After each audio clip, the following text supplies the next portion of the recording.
Hi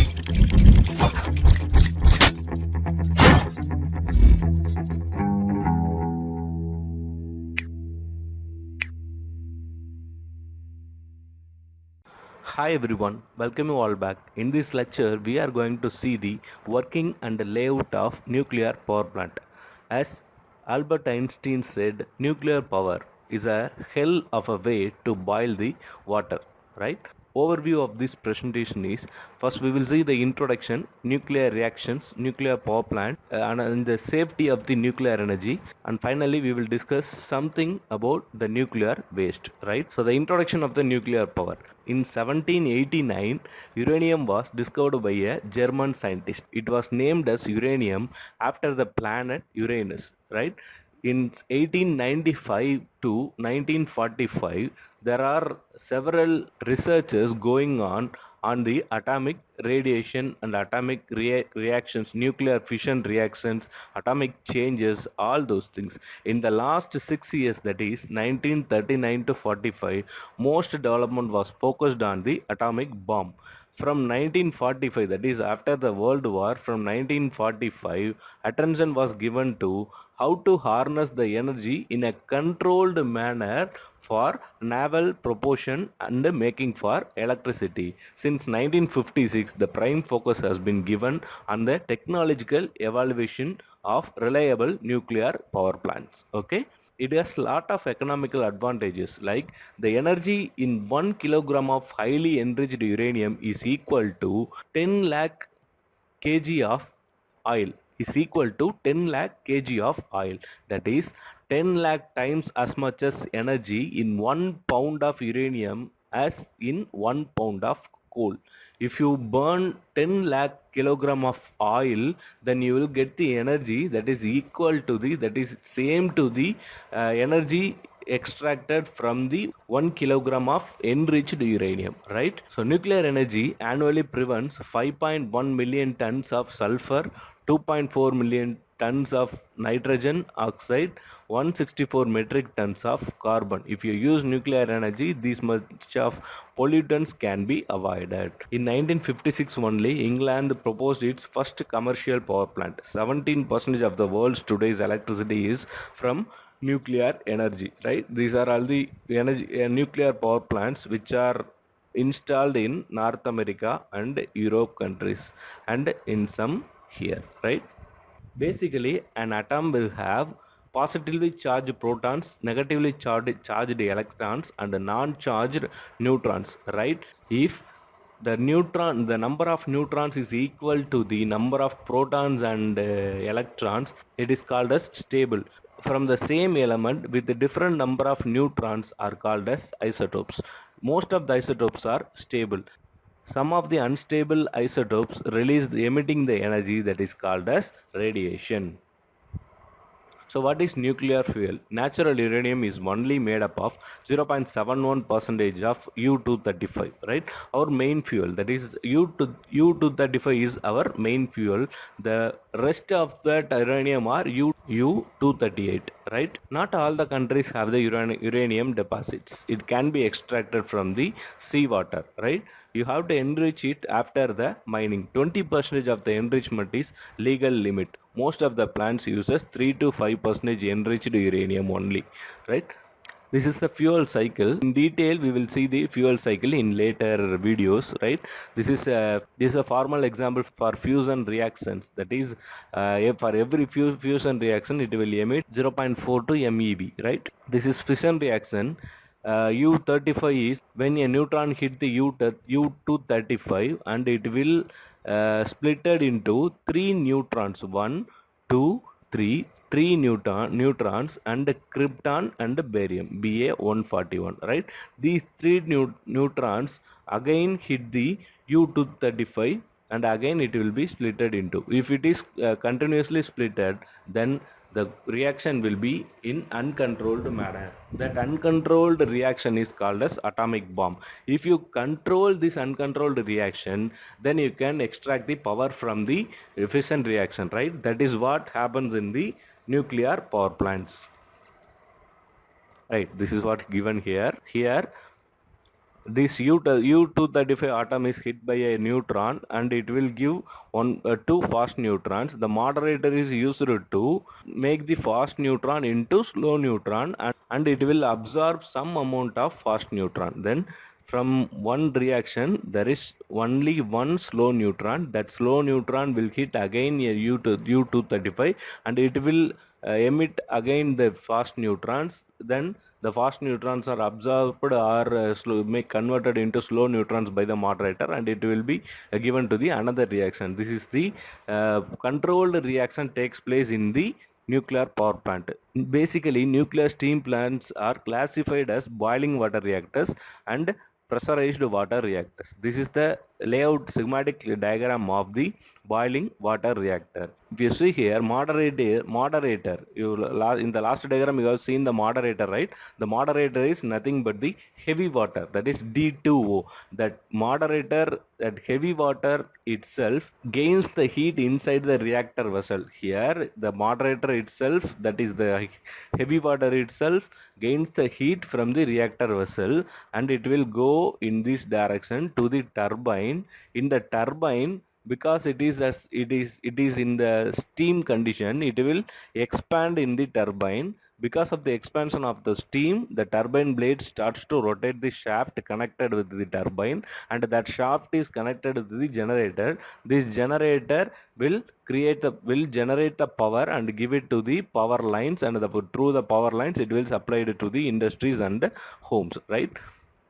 From the turbine, the expanded steam is converted in the expanded steam becomes low energy steam, right? So the temperature of the steam will be less. That steam is again passed into a condenser. In this condenser, the steam is converted into water, and the water again is pumped into the reactor vessel for the continuous process. This is a closed cycle, right? This closed cycle is known as boiling water reactor. In this condenser, we are using another cooling water circuit, which is shown here, right? This is the boiling water reaction working principle.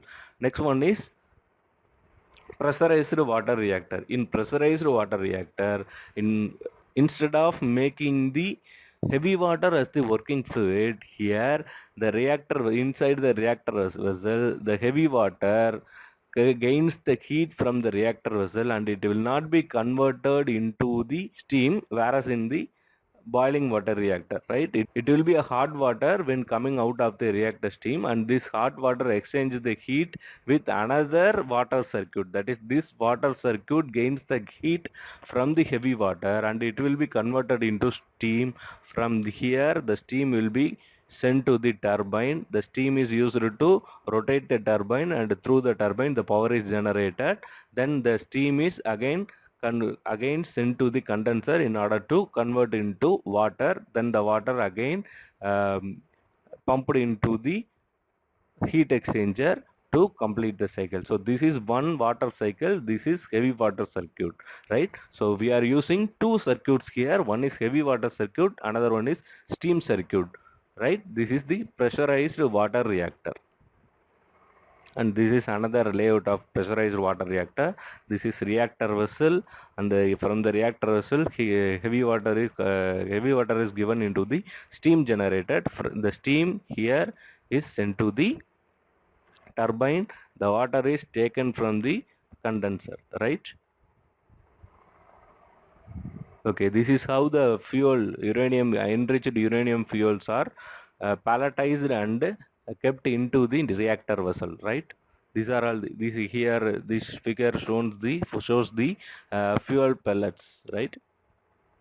Is nuclear energy safe? We have from the history we learned that if you did not make the nuclear energy in a controlled manner, then it will be a blast, right? That is why we are still in the developing stage of harnessing the nuclear energy. These are all some historical accidents happens in the nuclear energy field, right?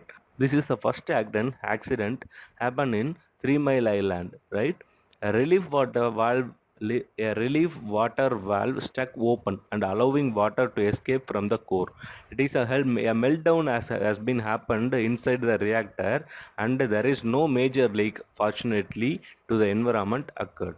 The second biggest accident is Chernobyl accident. Flow of the coolant water interrupted, insufficient control rods core breach. That is, inside the reactor vessel, the coolant water supply was interrupted because of a valve failure, and then the control rods are in insufficient numbers, right? So because of these things happens in the reactor vessel, the core of the reactor gets breached, right?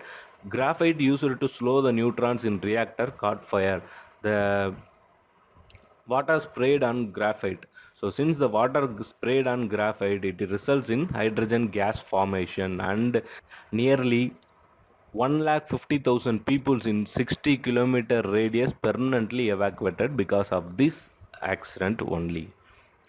Then, what is nuclear waste? After the usage of the nuclear fuel inside the reactor vessel, then it will become the nuclear waste. The nuclear waste are classified into high level radioactive waste and low level radioactive waste. If you burn 10 kg of uranium, then 9 kg of waste will be, the 9 kg of uranium will be low level waste only. Balance the 1 kg 1 kg of the 10 kg used, that will become the high level waste. That high level waste has to be stored safely in order to avoid the nuclear accident. Almost all nuclear waste is stored where it was generated, right?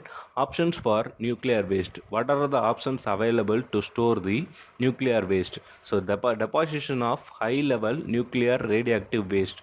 One thing, you can store it on the near surface, otherwise geological repository is required.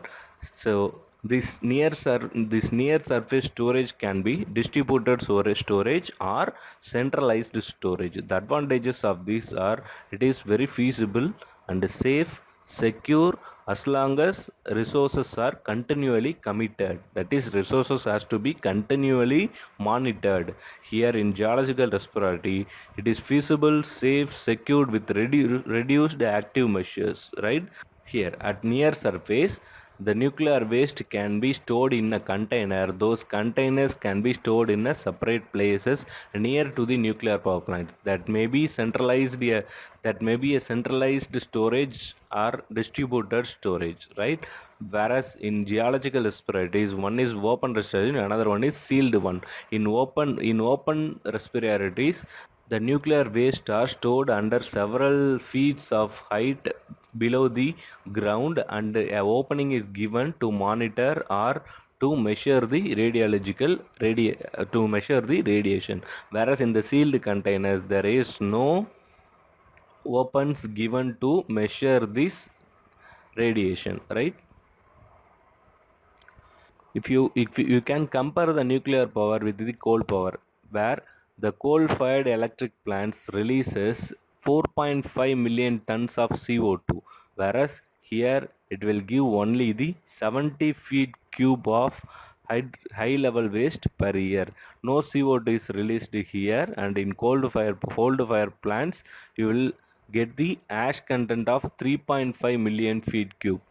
The coal-fired power plants will emit 300 tons of NOx and SOx per day.